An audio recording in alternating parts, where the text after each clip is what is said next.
জুমার দিনের প্রথম সুন্নত হচ্ছে জুমার দিনের ফজরের নামাজটা জামাতে পড়া।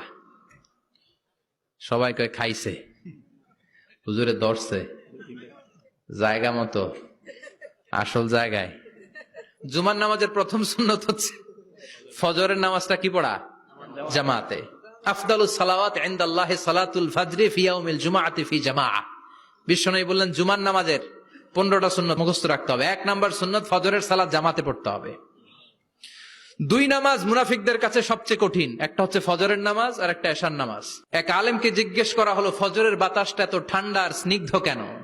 আলেম উত্তর দিয়েছিল কারণ ফজরের বাতাসে মুনাফিকদের নাকের দুর্গন্ধ মিশে না।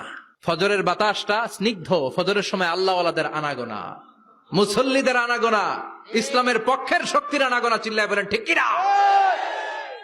মসজিদে নববীতে জুমার নামাজের দৃশ্য আর ফজরের নামাজের দৃশ্য ছিল এক।